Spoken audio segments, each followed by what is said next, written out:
Bom dia, boa tarde, boa noite, boa madrugada, caso for. Sou eu, Sérgio Luz, aqui no canal Direito Conciliador, mais uma vez tratando e abordando sobre o tema da arbitragem, da mediação e da conciliação, em vários aspectos e várias situações. Hoje eu vou ter mais uma vez a grande nobreza de estar presente aqui o Dr. Carlos Martinez. Vai fazer a sua palestra bem sucinta sobre essa matéria, essa conciliação, essa mediação, dentro também do processo da fase matrimonial, que chamamos o casamento, né? Porque na realidade o casamento é um negócio jurídico. E muita gente entra, vai fazer o casamento pensando que está fazendo com a igreja, ou com um pastor, ou com o padre. Não é bem por aí. Quando chega na hora da separação de corpos, que teoricamente é muito fácil, porque tem o lado emocional que fica, né? Porém, tem o lado contratual, que esse lado contratual é importante, porque ali estão as obrigações, os deveres e a quebra do contrato. Quando vai-se para um divórcio, que não é, muitas vezes não é consensual, na maioria das vezes, inclusive o Estado está sobrecarregado disso, vai para o Estado, para a Justiça Comum, e encontra ali as dificuldades, porque encontra o Ministério Público tutelando o menor, o incapaz e os bens, né? A relação contratual, o juiz vai decidir quem feriu, quem não feriu, como foi, como não é, que fase está, em que condições foi feito aquele casamento, aquele contrato. E essa relação contratual é muito importante. É importante que eu digo sempre, que o padre, que o pastor, seja quem for celebrar esse casamento, eu acreditava assim, que deveria ter uma aula, não só para crisma, como tem a crisma, vamos ter uma aula para o padrinho, não, deve ter uma aula para preparação dos noivos, que ele entenda que aquilo ali é um negócio, é um contrato, está lá, vai ter algumas cláusulas que ele não pode romper, e que ele tem que ter o cuidado. Esse é o terceiro elemento que está no casamento, e ele não aparece, ele só vai aparecer para muitos quando chega na frente do juiz. Aí o cara diz, poxa, o que é que eu fiz na minha vida? A mulher também diz, meu Deus, o que é que eu fiz de mim? E agora? Como é que eu vou fazer meu carro, minha casa? Quem vai ficar com meu filho? Como eu vou ficar com ele? Como vai sustentar? E o bom desse caminho que nós estamos traçando hoje, minhas senhoras e meus senhores, é o mediador até essa relação ser bem definida. Por favor, doutor Carlos, compareça mais uma vez aqui no canal. Um prazer imenso, hein? Muito obrigado em ter aceitado esse convite aqui, viu? Fico muito feliz em vê-lo e o senhor está dando esse apoio a gente aqui. Esse tema tão interessante que é essa relação contratual, familiar e o mediador dentro dela. Pois não, doutor Carlos? A palavra é sua. Muito obrigado pela sua... Sérgio Luz, muito obrigado pelo seu convite, né? Pela oportunidade de estar aqui no canal Direito Conciliador, que é um canal criado pelo Sérgio Luz, né? E sua equipe. E dizer que nós temos também o nosso canal, que é o TV Pensar Direito, mas estamos em parceria com o Direito Conciliador. E dizer que, mais uma vez, o Poder Judiciário, a partir de 2016, já tem mecanismos legais para implementar de vez a mediação e a conciliação, conforme já dito anteriormente em outro vídeo, é a única forma de desafogar o Poder Judiciário. Alguns acham que é uma das formas.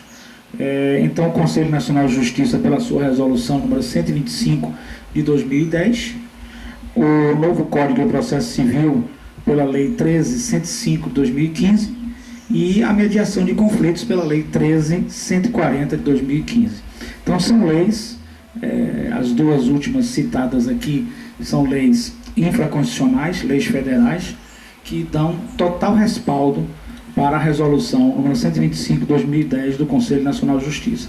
É um trabalho que tem que ser feito na mediação, de cultura, de conscientização e de sair daquela cultura de litígio para a cultura de paz, para a cultura de acordo, para a cultura de resolução da lide com muito mais rapidez. Então, nós vamos estudar mais ou menos aqui hoje, em linhas gerais, como o mediador deve proceder, e eu, como advogado, psicanalista e mediador judicial. Eu terminei o curso do Conselho Nacional de Justiça junto com o Tribunal de Justiça do Estado da Bahia, e através desse curso a gente recebe a titulação de mediador judicial. Então a gente pôde aprender as técnicas, né? A mediação de Haller, a mediação transformativa e outras formas de mediação que são muito importantes, que também podem auxiliar o processo judicial. Doutor, dentro do lado que eu abordei aqui no início, que é o lado da família, né? O senhor como psicólogo, psicoterapeuta, mediador, a família, dentro do mundo do direito, ela está lá, sendo bem tutelada pelo Estado, no artigo 226, né? E a lei está lá, o senhor falou no programa passado, não adianta fazer a lei se não houver uma conscientização, não adianta ter a lei se não tiver caminhos para que aquilo seja benéfico, e a cultura é benéfica. Eu gostaria de ouvir do senhor, do lado psicológico, do lado emocional, do lado contratual, como o senhor trabalha a mediação na situação preventiva ou já com conflito na relação familiar. Perfeito. Eu também, atualmente, eu terminei o mestrado de psicanálise e o doutorado em filosofia da educação. E como eu realmente tenho uma paixão pelo conhecimento, pelo saber, eu estou terminando agora, já estou na fase de apresentação final, será marcada a minha banca, né, de apresentação, do meu mestrado Desenvolvimento Humano, da Fundação Visconde Cairu, um mestrado fabuloso, sensacional, onde nós pudemos realmente aprender. Foi um aprendizado fascinante. E nós estamos então trabalhando em que, no momento em, por exemplo, colegas nossos trabalharam com a questão da família, o comportamento familiar. E o comportamento familiar, são duas pessoas, duas identidades, né? A família tradicional, vamos falar assim, para ficar mais simples, são duas pessoas, né? Que tem duas identidades, e existe uma terceira identidade, que é a identidade do casal. E na linguagem analógica, nós chamamos esse terceiro de terceiro elemento. Ele não é físico, né? Ele não é físico, ele é uma espécie de identidade da pessoa. Eu sou fulano, mas sou fulano com fulana. Entendeu? E aí, até para as relações homoafetivas também, eu sou fulano e eu sou fulano com fulano. Sim, sim. Não existe o terceiro elemento, digamos assim, físico. Esse terceiro elemento, ele é um terceiro elemento, digamos assim, inconsciente, de sua identidade. Você tem várias formas de identidades, né? Dentre elas, eu posso dizer que a identidade tem multifaces, né? Por exemplo, você tem a sua identidade ligada ao seu nome, primeiro nome, e ao seu sobrenome, que une você à sua família. O primeiro consegue uma individualização sua. O sobrenome, ele faz uma identidade com a sua família, mistura. Na relação também afetiva entre duas pessoas, nós temos também essa situação das identidades individuais e da terceira identidade, que é um elemento analógico, um elemento invisível, um elemento inconsciente, mas que você tem. Você diz minha mulher, a mulher diz meu marido, o homoafetivo diz meu companheiro ou minha companheira, a a pessoa que está se relacionando no sexo feminino. Então você tem essa identidade terceira que tem que ser trabalhada. Se essa identidade terceira não for trabalhada, só se trabalhar as identidades individuais, nós teremos a falência do casamento. A falência do casamento, falo do casamento no sentido de união estável, né? Como um todo, né? Como um todo. O acasalamento, né? Entendeu? Então o que acontece? Quando há isso, e existe algum problema de bens, ou visitação de menores, pensão alimentícia, outros fatores que possam preponderar nessa relação, o que acontece? Nós vamos ter um conflito. Esse conflito vai esbarrar no Poder Judiciário. E antes dele chegar ao juiz de direito, ao togado, ele pode passar pela mediação, pode passar pela conciliação, já inclusive lei, né? No sentido de que nessa mediação, nessa conciliação, se possa chegar a um acordo. E para se chegar a um acordo é preciso que as partes entendam o seu comportamento durante a relação e o porquê a relação se exauriu. Esse acordo pode passar pelo fim do relacionamento propriamente dito, ou pela revitalização daquele relacionamento, entendeu? Ou descobrir-se quais são os pontos que estão sendo controvertidos, né? Principalmente porque na mediação de Hagel nós temos uma situação de detectar os pontos conflitantes e solucioná-los, sem transformar as pessoas. Na mediação transformativa é que eu trabalho mais o comportamento, mais a terapia, mais a transformação antes de chegar ao acordo. O judiciário, ele tem interesse de ambos, evidentemente, mas de forma mais imediata a gente tem que ser um pouco objetivo. Então a gente tem que ver quais são os pontos que estão gerando aquela controvérsia e tentar buscar uma aproximação das partes para que aquele ponto, as partes se aproximam daquele ponto e chegam a um denominador comum. Eis então a mediação que tem sucesso. Bom, bem esclarecido esse aspecto, né? Agora, eu também tenho outra dúvida e que muita gente me procura. É aquela que eu comecei a falar aqui no começo do programa sobre o contrato, né?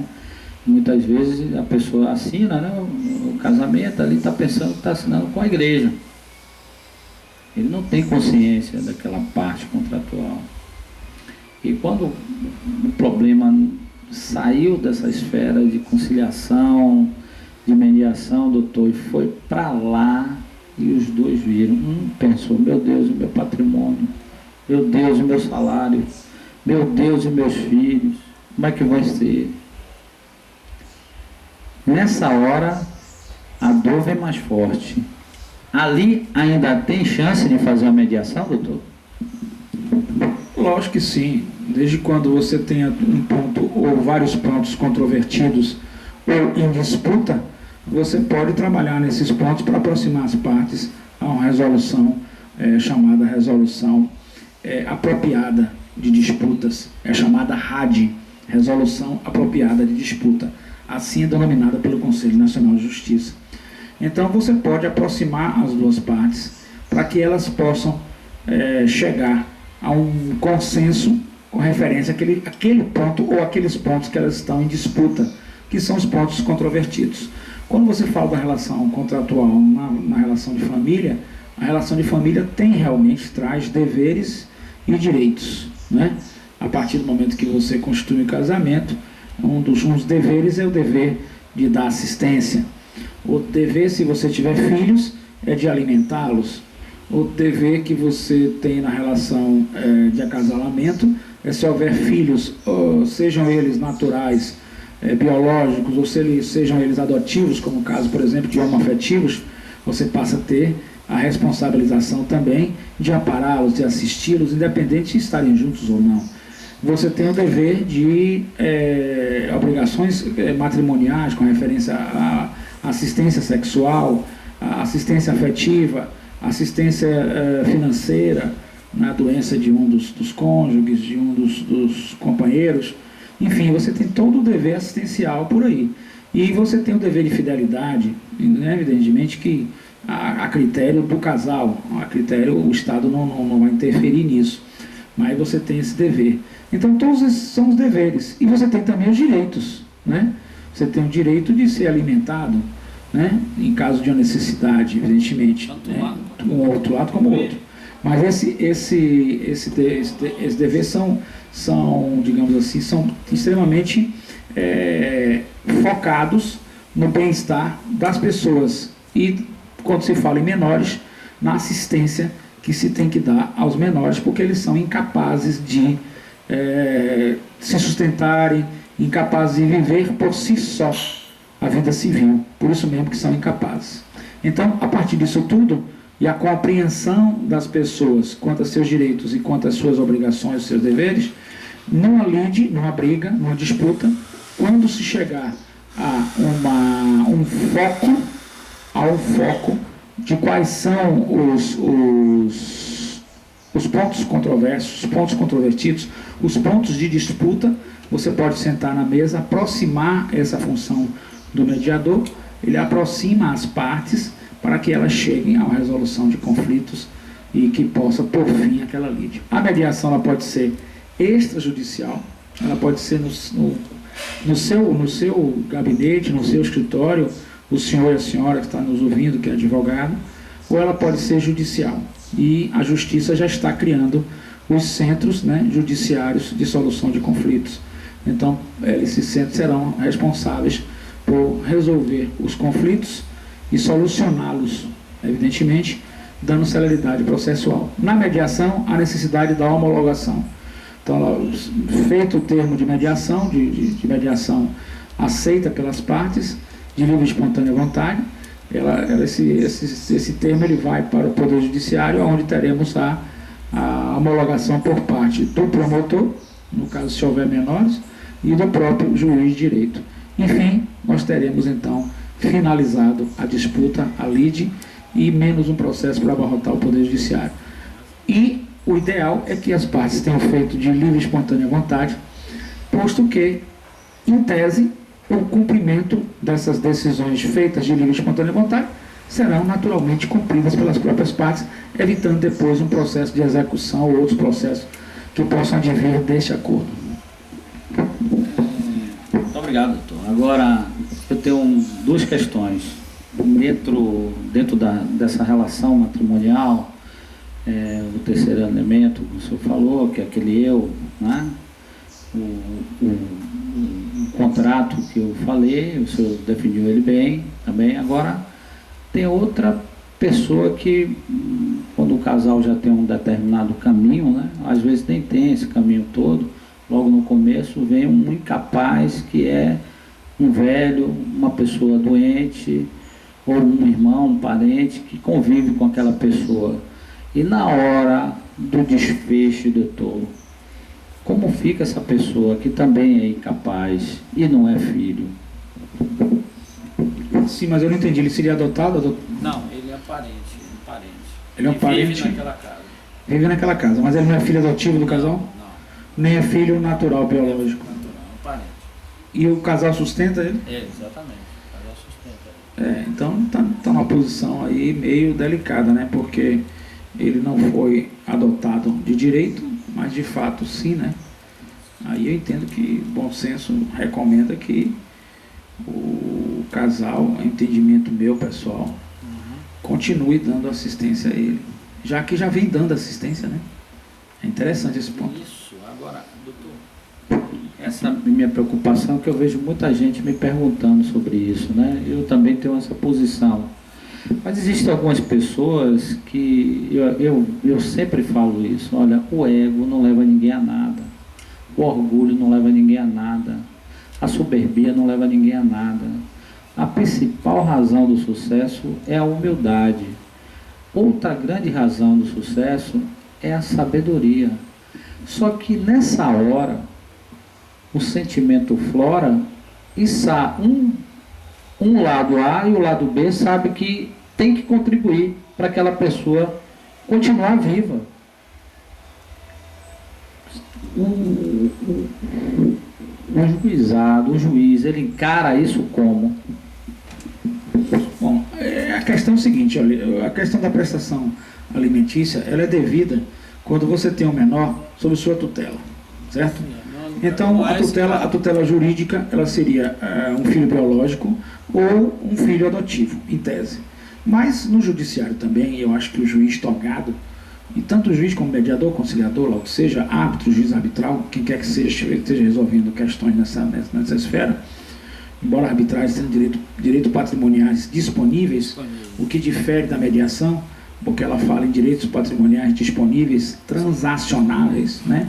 E ela também na arbitragem não requer a homologação pelo Poder Judiciário, então ela fica mais restrita, e na mediação ela requer, então ela fica mais ampla. Mas de qualquer sorte eu acho que um magistrado deve usar o bom senso, né, e a razoabilidade.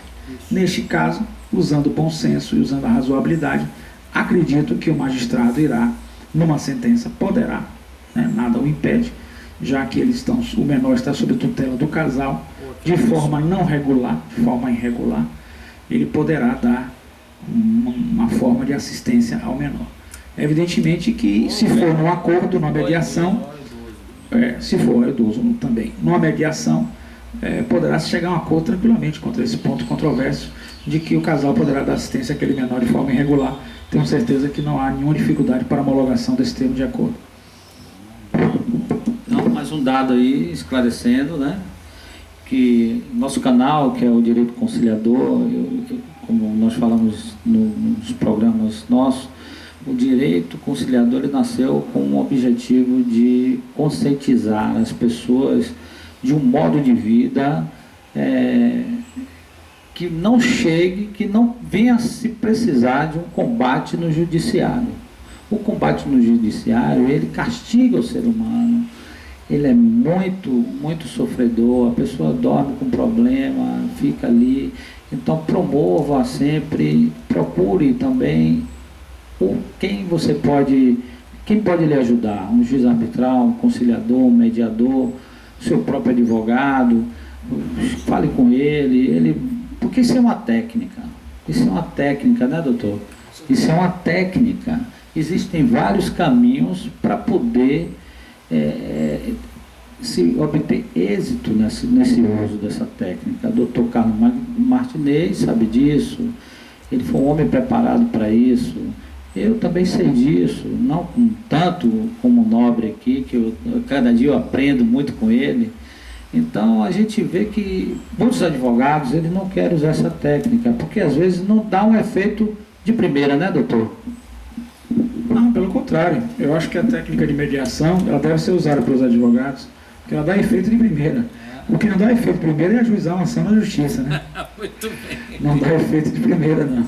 Mas, pelo novo Código de Processo Civil também, existe a possibilidade do advogado ajuizar uma ação na Justiça e pedir a mediação dentro do Poder Judiciário, já que o Poder Judiciário tem o dever, pela nova lei, de ter as câmaras, né, de mediação, os núcleos de mediação, e a partir daí, quando o advogado solicita, aí é feita então também a mediação. Então, o próprio ajuizamento da ação pode de início, ser passado também pela mediação. E durante o próprio curso processual, os advogados devem se buscar o entendimento entre os colegas, no sentido de que possam reunir-se, né, já que os advogados estão em tese equidistante do problema, de forma mais distante, ele pode ver o problema com outro olhar, sem as emoções, e a partir daí ele poderá, com certeza absoluta, fechar um acordo e homologar no Poder Judiciário a qualquer tempo. Então fica bem mais fácil trabalhar dessa forma do que na forma litigiosa. Isso vai desafogar o judiciário brasileiro e vai permitir que a gente tenha realmente a maior celeridade processual e a prestação judicional ser posta à disposição de todos os cidadãos, né, brasileiros, que é muito importante. Sem falar, né, doutor, que dentro de uma lide no judiciário, mesmo sendo um lado entre dois, né, um lado casal, envolve também as testemunhas, né, e às vezes é meio constrangedor, né? Então evite o constrangimento, evite mais sofrimento, evite mais aborrecimento, procure a qualidade de vida e veja como mediar o seu problema. Nós estamos à sua inteira disposição, né? nós vamos caminhar por outras águas também, viu, doutor? Sobre o direito à defesa do consumidor, que eu também, assim como eu também acho que no direito de família, para essa relação conjugal, os noivos devam ter uma preparação jurídica para isso. Eu acredito também que no caso da nossa defesa do consumidor, né, que os consumidores tenham também noção de quando chegar ali, como é que ele vai resolver o problema dele. Isso não é matéria para hoje, é matéria para mais frente. Apenas eu estou falando isso mediante uma situação de conscientização, viu, doutor? Hoje, a família em primeiro lugar, né? A família é a base de tudo. A família é que ela traz a cultura. A igreja a igreja católica começou fazendo um trabalho muito bom, se exauriu, né? Cansou. Hoje, nós temos poucos recursos dentro da igreja. Como o senhor vê isso, doutor? A igreja tem um papel dela independente do papel do Estado, né? O papel do Estado é um papel jurisdicional. O Poder Judiciário, na tripartição de Montesquieu, né? Executivo, Legislativo e Judiciário, o Judiciário tem a obrigação de aplicar o direito ao caso concreto. A igreja não. A igreja pode ajudar na mediação, na conciliação, através dos núcleos que ela possa vir a formar, principalmente na mediação comunitária. Não só a igreja católica, mas evangélicas e religiões espíritas e candomblé, qualquer tipo de religião pode fazer seus núcleos, a partir de agora, seus núcleos comunitários, não é verdade? E a partir desse momento, ela presta relevante serviço à sociedade, no sentido de conciliar a briga de vizinho, questões familiares, questão do consumidor e outras questões que envolvam litígios e conflitos entre as partes. Isso é muito importante, porque a partir daí também é uma forma de desafogar e está na própria lei, né?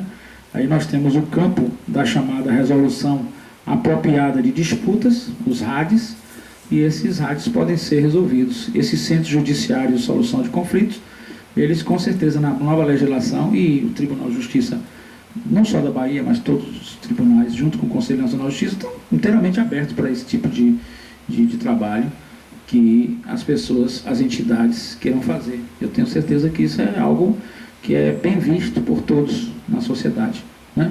Porque nós temos que ter também o apoio da sociedade, das organizações não governamentais, dos escritórios de advocacia, né? Enfim, dos núcleos e centros judiciários de solução de conflitos, eles têm que estar atrelados a essa questão e resolver também as questões, diminuindo as demandas judiciais.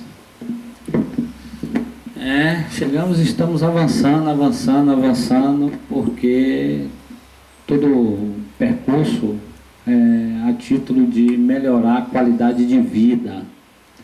Melhorando a qualidade de vida, você tem saúde, você tem paz, você consegue sorrir melhor, você consegue ver seus filhos, seu esposo, sua mulher de outra forma. Você consegue, você sai daquele lado, você quer ser feliz ou quer ter razão? Se você quer ser feliz, você procura a mediação, procura a conciliação, procura a verdade interior e procura o diálogo com a sua família. A família, ela tem um lado tão positivo na vida das pessoas que quando o homem está com problema, ele procura a família, ele bate na porta da família. E por que não antes ele conversar com a família dá a preventiva, né, de soluções, né, doutor? Agora, o senhor me falou aqui, eu me perguntei ao senhor sobre o papel da igreja hoje. Então, hoje a igreja também pode ter um centro de mediação e de conciliação. E ele vai ser atrelado a quem? Veja só, a criação de centros judiciários de solução de conflitos, né, a partir da nova lei, ela é aberta. Não existe nenhum impedimento de você fazer a mediação. Essa mediação é chamada extrajudicial. Sim. E ela pode ser feita por igrejas evangélicas, por exemplo, por igrejas católicas, por igrejas batistas, por religiões espíritas, pelo candomblé, enfim, qualquer organização não governamental poderá fazer. Não é arbitragem. Mediação e conciliação não é arbitragem. Como a arbitragem também pode ser feita hoje, qualquer câmara que você crie uma câmara, hoje não tem dificuldade nenhuma de você criar na junta comercial, uma questão de arbitragem, a mesma coisa é o Centro Judiciário de Solução de Conflitos. Nessa comunidade. Uma pessoa jurídica, seja ela criada nos cartórios, cartório civil de registro de pessoas jurídicas, ou, se for na espécie de associação ou entidades, ou então na própria